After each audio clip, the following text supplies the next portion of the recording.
ఓం నమ శివాయ, శ్రీమాత్రి నమః. మిత్రులకి, శ్రేయోభిలాషులకి, అలాగే నన్ను ఇంతగా ఆదరిస్తున్న యూట్యూబ్ ప్రేక్షకులందరికీ కూడా పేరు పేరు ధన్యవాదాలు. ఈరోజు మనం ఒక అద్భుతమైన ఉపాయం తెలుసుకుందాం.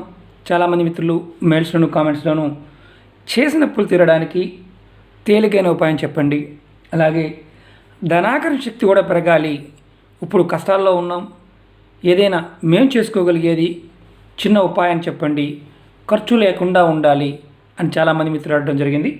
వారందరి కోసం ఈ రోజున ఒక తేలికైన ఉపాయం, మన ఇంట్లో ఉండే ఉప్పుతోనూ, అలాగే ₹1 కాయిన్ కావాలి, ఒక కొత్త కుండ కావాలి, నీరు కావాలి, అంటే చిన్న కుండని పర్వాలేదు. ఈ ఉపాయానికి ఎలా చేయాలో చెప్తాను, స్కిప్ చేయకుండా చూడండి. ఎందుకంటే ఈ ఉపాయాలు మీరు స్కిప్ చేస్తే మధ్యలో ఉండే విషయాన్ని మర్చిపోతారు, దానివల్ల మీకు ఎలాంటి ఫలితము రాదు. ఎందుకంటే ఇవి తాంత్రిక ఉపాయాలు, అందుకే అంటారు. అనుకోకుండా కొన్ని కారణాల వల్ల డబ్బులు మనం అప్పు చేస్తాం. అప్పు చేసిన తర్వాత అప్పు తీర్చలేకుండా ఉంటాం. ఒకదాని తర్వాత ఒకటి ఖర్చు వస్తూనే ఉంటుంది. చాలామంది మిత్రులు ఇదే చెప్తున్నారు, అప్పు చేసామండి, తీర్చుదాం అనుకోవడానికి మరొక కష్టం వస్తుంది, మళ్ళీ అప్పు చేస్తున్నాం. కానీ తీర్చడానికి ప్రయత్నం చేసినా కానీ ముందుకు వెళ్ళలేకపోతున్నాము అని చాలామంది అడిగారు. ఈ సమస్య నుంచి బయటపడడానికి చాలా చిన్న ఉపాయం. ఇది కల్లుప్పు, అంటే దొడ్డుప్పు అంటారు, రాతి ఉప్పు అంటారు, రకరకాల, అంటే మన తెలుగు వాళ్ళే తెలంగాణలోను, ఆంధ్రాలోను, కోస్తా ప్రాంతంలో రకరకాలుగా చెప్తూ ఉంటారు ఉప్పు పేరు. కొంతమంది కల్లుప్పు అంటారు, దొడ్డుప్పు అంటారు, రాతి ఉప్పు అంటారు. ఇది షాపుల్లో దొరుకుతుంది, పచారీ కొట్టు షాపుల్లో దొరుకుతుంది. చాలామంది అడుగుతూ ఉంటారు ఎక్కడ దొరుకుతుందని కూడా. ఈ మధ్యకాలంలో మనం స్మూత్గా ఉండే సాల్ట్ వాడటం మొదలుపెట్టిన తర్వాత దీన్ని కొంచెం పక్కన పెట్టాం. కానీ ఆయుర్వేద పరంగాను, పూజల పరంగాను, తాంత్రిక పరంగా కూడా ఇది యజ్ఞయాగాదుల్లో కూడా ఈ ఉప్పును వాడుతూ ఉంటారు. సర్వశక్తులు కలిగిన శక్తివంతమైన పదార్థంగా చెప్పడం జరుగుతుంది. ఒక ఆయుధంగా వాడతారు ఉప్పుని, అన్ని రకాల ప్రయోగాలకి వాడుతూ ఉంటారు. ఇది ఒకటి బాగా గుర్తుపెట్టుకోండి, ఈ ఉపాయాన్ని చేసాం, మనకు 2 రోజుల్లో రిజల్ట్ వస్తుందా లేదా 3 రోజుల్లో వస్తుందా అని మాత్రం మీరు చేయమాకండి. ఇది చేసిన తర్వాత కొంత టైం పడుతుంది రిజల్ట్ రావడానికి. ఎందుకంటే మనం చేసే విధానంలోనూ ఆ ప్రకృతి శక్తి కూడా మనకు సహకరించాలి. ఆ విధంగా సహకరించినప్పుడు మాత్రమే మనకి ఈ ఉపాయం పనిచేస్తుంది. ఈ ఉపాయం చేసినప్పుడు మాత్రం నమ్మకంతో, విశ్వాసంతో చేయండి. నమ్మకం లేకపోతే అసలు ఈ ఉపాయాల జోలికి వెళ్ళమాకండి. ఎందుకంటే పనులు కావు. ఎందుకంటే నేచర్ సపోర్ట్ చేయాలి, ప్రకృతి మనకు సపోర్ట్ చేయాలి. ఓకే మిత్రులారా, ఈ వీడియో మీకు నచ్చినట్లు లైక్ చేయండి, నా ఛానల్ సబ్స్క్రైబ్ చేసుకోండి, గంట సింబల్ యాక్టివేట్ చేసుకోండి, 10 మంది మిత్రులకి షేర్ చేయండి. మొదటి ఉపాయం చెప్తాను. ఈ ఉపాయం శనివారం నాడు చేయాలి. ఏ వ్యక్తి అయితే అప్పు తీసుకున్నారో, అంటే మీ కుటుంబంలో ఆడవారి పేరు మీద, మగవారి పేరు మీద తీసుకుంటూ ఉంటారు కదా, వారు మీ కుడి చేతి నిండా, బాగా గుర్తుంచుకోండి, ఇది మీ కుడి చేతి అనుకోండి, ఈ కుడి చేతి నిండా కల్లుప్పు తీసుకోండి. ఇంత ఉప్పు తీసుకోండి, మీ పిడిగుల్లో పట్టినది తీసుకోండి, ఇలా పట్టుకోండి. తీసుకున్న తర్వాత మీ తల చుట్టూతా కుడి నుండి ఎడమ వైపుకి, మీరు కుడి చేతి పట్టుకున్నారు కదా, మీ కుడి చేతి వైపు నుంచి ఎడమ చేతి వైపుకి, అంటే 7 సార్లు దిష్టి తీసినట్టుగా తల చుట్టూ తిప్పుకొని దీన్ని కవర్లో కానీ పేపర్లో కానీ పెట్టుకొని మీరు ఇంట్లో తీసుకోండి. ఇది తీసుకున్న తర్వాత మీరు ఇంటి బయటికి వెళ్ళండి. వెళ్ళి ఎక్కడైనా ఆరుబయలు ప్రదేశంలో ఏదైనా చెట్టు ఉంటే చెట్టు దగ్గర కానీ, లేదంటే మామూలు ఆరుబయలు ప్రదేశం రోడ్డు పక్క ఎక్కడైనా పారేయండి. రోడ్డు మీద మాత్రం కాదు, మట్టి ఉన్న ప్రదేశంలో. చేసిన తర్వాత మీరు వెనక్కి తిరిగి చూడకుండా ఇంటికి వచ్చేయండి. ఇంటికి వచ్చేసి మీరు మీ కాళ్ళు చేతులు కడుక్కొని, అంటే మీరు కాళ్ళు చేతులు కడుక్కోకుండా బయట కడుక్కునే అవకాశం ఉంటే బయట కడుక్కోండి. కానీ ఇంటికి వచ్చిన తర్వాత ఒకవేళ మీరు అపార్ట్మెంట్లో ఉన్నారు, కడుక్కునే అవకాశం బయట లేదనుకోండి, అప్పుడు మీరు ఏం చేస్తారంటే మీ డైరెక్ట్గా ఎవరితో మాట్లాడకుండా మీకు బాత్రూంలోకి వెళ్ళి లేదా లెట్రిన్లోకి వెళ్ళి మీ కాళ్ళు చేతులు కడుక్కొని తర్వాత మాట్లాడండి. దీన్ని ఆడవారైనా నెలసరి టైంలో కూడా చేయవచ్చు. ఇది ఎన్ని వారాలు చేయాలంటే, ఇది శనివారం నాడు చేయాలి, 3 శనివారాలు చేయాలి. అంటే ఈ వారం చేశారనుకోండి, మళ్ళీ నెక్స్ట్ శనివారం, ఆ తర్వాత మళ్ళీ పై వచ్చే శనివారం, అలా 3 శనివారాలు చేయాలి. వరుసగా చేయవచ్చు. మధ్యలో ఏదన్నా ఆటంకం వచ్చిందండి, వేరే పని వచ్చింది, మేము చేయలేకపోయాం, మళ్ళీ మొదటి నుంచి చేసుకోవాల్సిందే. ఎందుకంటే ఇది 3 శనివారాలు, మొదటి శనివారం, రెండో శనివారం, 3 శనివారం, ఖచ్చితంగా 3 శనివారాలు చేయాలి. ఇది మొదటి ఉపాయం.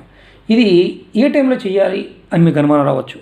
మీరు ఇది ఉదయం నుండి సాయంత్రం 6 లోపు మాత్రమే చేయాలి. అంటే ఉదయం 6 దగ్గర నుంచి సాయంత్రం 6 గంటల లోపు మాత్రమే ఈ ఉపాయాన్ని చేయాలి.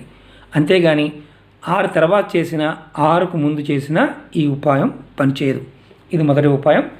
ఈ ఉప్పుని మనం మామూలుగా మీకు చూపించడానికి ఎంత పట్టుకోవాలో చూపించని చెప్పాను. ఇప్పుడు రెండో ఉపాయం చెప్పుదాం. ఈ రెండో ఉపాయం చాలా తేలికైంది. ఇది ఒక్కసారి చేసుకునేదే.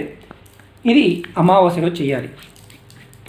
మీరు చిన్న మట్టి కుండ, ఎర్రటి కుండ, నల్లటిది కాదు, ఎర్రటిది కొత్త కుండ ఒకటి తీసుకోండి. చిన్న ముద్దలు లాంటివి దొరుకుతుంటాయి, అలాంటిదేం తీసుకోండి. ఇంత పెద్దది అవసరం లేదు. ఇది ఈ ఉపాయాన్ని అమావాస్య రోజున చేయాలి. ఈ ఉపాయం కూడా దేనికంటే చేసిన అప్పులు తీర్చడానికి, మనకి ధనాకర్షణ శక్తి పెరగడానికి ఈ ఉపాయం. ఇలా కుండ తీసుకొని ఇది ముందే కొనుక్కొచ్చుకోవచ్చు.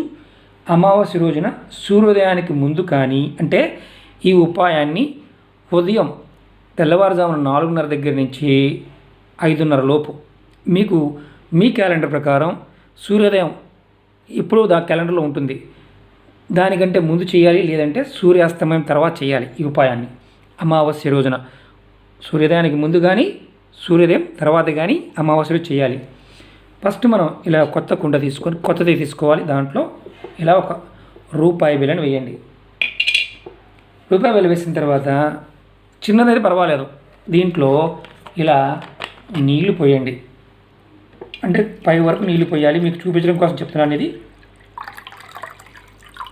ఇవన్నీ ఉపాయాలన్నీ కూడా ప్రాకృతికమైన శక్తులని మనం పరిపూర్ణంగా నమ్మి విశ్వసించి చేసినప్పుడు మాత్రమే ఫలితాలు వస్తాయి. ఏదో చేస్తే వస్తుందన్నారు కదా, చేద్దామని చేస్తే ఎలాంటి ఫలితాలు రావు. ఈ ఉపాయంలో చిన్న కుండ, కొత్త కుండ తీసుకోవాలి, ఎర్రటి కలర్ కుండ తీసుకోవాలి, నల్లటిది కాదు. దాంట్లో రూపాయి వేయాలి, ఆ కుండ నిండా నీళ్లు పోయాలి. అమావాస్య రోజున ఉదయాన్నే సూర్యోదయానికి ముందు కానీ సూర్యాస్తమయం తర్వాత కానీ. ఇప్పుడు ఏం చేయాలి మీరు బాగా గుర్తుంచుకోండి. ఈ రూపాయిని, ఈ కుండని మీరు ఒక బ్యాగులో పెట్టుకోండి, అంటే సంచిలో పెట్టుకోండి. మీరు బయట రోడ్డు బయట కానీ, అంటే ఎక్కడైనా సరే మీరు బయటికి వెళ్ళి దీన్ని బయట చెట్టు కింద పెట్టి రావటమా, లేదంటే భూమిలో గొయ్యి తీసి పాతి పెట్టడమో చేయాలి. చిన్న కుండ ఇబ్బంది లేదు. కానీ దానికన్నా ముందు ఏం చేయాలంటే, మీరు నీళ్ళు పోసారు కదా, ఈ కుండని ఇలా చేతిలో పట్టుకోండి. మీ మనసులో ఈ విధంగా అనుకోండి, ఏమనంటే నేను ఈ 2 నెలల్లో కానీ 3 నెలల్లో కానీ నేను చేసిన అప్పులు తీరిపోతాయి, నాకు ధన రాబడి పెరుగుతుంది అని మీ మనసులో ఇలా ఈ 2 చేతులతో ఇలా పట్టుకొని, చిన్న గుండ అనుకోండి, 2 చేతులతో పట్టుకొని అనుకోండి. మీరు ఈ నీరు పోసిన తర్వాత ఈ కుండని చక్కగా ఒక హ్యాండ్ బ్యాగ్లో కానీ, చిన్నదన్న కూడా చేతితో పట్టుకొని కూడా వెళ్ళిపోవచ్చు, ఇబ్బంది లేదు. మీరు ఎక్కడైనా సరే ఖాళీ ప్రదేశంలో పెట్టి వచ్చేయచ్చు. వచ్చేటప్పుడు మాత్రం వెనక్కి తిరిగి చూడకూడదు. పెట్టాం కదా, పెట్టిన తర్వాత అక్కడ పెట్టేసి వచ్చేయటమే.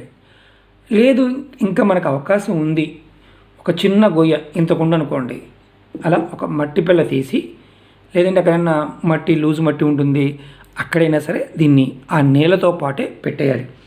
ఆ నీళ్ళు నిండా ఉన్నదాన్ని అలాగే పెట్టేయాలి. బయటికి వెళ్తే చూస్తారనుకున్నప్పుడు క్యారీ బ్యాగ్లో కానీ దేంట్లో చక్కగా కట్టుకుని తీసుకెళ్ళండి, ఇబ్బంది లేదు. ఆ క్యారీ బ్యాగ్తో కాదు, మామూలు డైరెక్ట్గా కుండనే పాతి పెట్టాలి. ఇలా మీరు పాతి పెట్టిన తర్వాత వెనక్కి తిరిగి చూడు, ఇంటికి వచ్చిన తర్వాత మీరు మళ్ళీ సేమ్ ఉప్పుకి ఎలాగైతే కాళ్ళు చేతులు కడుక్కున్నామో అలాగే కాళ్ళు చేతులు కడుక్కొని ఇంట్లోకి రండి. ఇది ఒక్కసారి మాత్రమే చేయాలి, బాగా గుర్తుంచుకోండి. ఇది చేయటం వల్ల ఏమవుతుందంటే మీలో పాజిటివ్ ఎనర్జీ పెరుగుతుంది, అప్పు తీరే మార్గాలు మీకు కనిపిస్తాయి. మనకి ఏంటంటే కొంత అనుకుంటూ ఉంటాం, ఏదో రకంగా మనకు అప్పు తీరిపోతే బాగుండు. అప్పు చేయటం కాదు, దానికి తీరే మార్గాలు మనకు తెలియాలి. అది ఏ రకంగా అయినా సరే, అంటే ఏదో ఒక రకంగా మనకి ఆ అప్పు తీరే మార్గం కనిపిస్తుంది. ఇవి మిత్రులారా, ఇవి మన పూర్వీకులు మనకి తంత్ర గ్రంథాల్లోనూ అలాగే జ్యోతిష గ్రంథాల్లోనూ చాలా రకాల ఉపాయాలు చెప్పడం జరిగింది. దాంట్లో డబ్బు ఖర్చు కాకుండా మనం చేసుకోగలిగే ఉపాయాల్ని మీకు తెలియజేయడానికి ప్రయత్నం చేస్తున్నాను. ఇవి మన పూర్వీకులు చేస్తూ ఉండేవారు, రాను రాను మనం వదిలేసాం. కొంతమందికి నచ్చవచ్చు, కొంతమందికి నచ్చకపోవచ్చు. మిత్రులారా, ఇది పరిపూర్ణమైన విశ్వాసంతో చేయండి, ఖచ్చితంగా రిజల్ట్ వస్తుంది. అలాగే మీకు ఈ వీడియో నచ్చినట్లయితే లైక్ చేయండి, నా ఛానల్ సబ్స్క్రైబ్ చేసుకోండి, గంట సింబల్ని యాక్టివేట్ చేసుకోండి, 10 మంది మిత్రులకు షేర్ చేయండి. ఇది బాగా గుర్తుంచుకోండి. ఈ ఉపాయాన్ని అమావాస్య రోజున ఒక్కసారి చేస్తే చాలు, అంటే కంటిన్యూ చేయాల్సిన అవసరం లేదు. మీకు పరిస్థితి ఇంకా అనుకూలంగా లేదు అనుకున్నప్పుడు నెక్స్ట్ ఇంకొక అమావాస్య కూడా చేసుకోవచ్చు. కొత్త కుండ మాత్రం కంపల్సరీ. అర్థమైంది అనుకుంటా మీకు. ఎందుకంటే నల్ల కుండ వాడకూడదు, ఎర్రటి కుండ మాత్రమే వాడాలి. ఇది బాగా గుర్తుంచుకోండి. దీనికి నియమనిష్టలతో ఎలాంటి ఇది లేదు. అంటే మనకి తినాలా తినకూడదా, అలాగే కర్మలు ఉన్నాయి, ఇలాంటి విషయాలు ఏదైనా ఉన్నాయి, వాటికి ఎలాంటి సంబంధము లేదు. ఈ ఉపాయానికి పరిపూర్ణంగా నమ్మి చేయండి. మీకు ఖచ్చితంగా అప్పు తీరడానికి మార్గాలు దొరుకుతాయి. అలాగే మీకు ధనాకర్షణ శక్తి కూడా పెరుగుతుంది. ఓం నమః శివాయ. శ్రీమాత్రే నమః.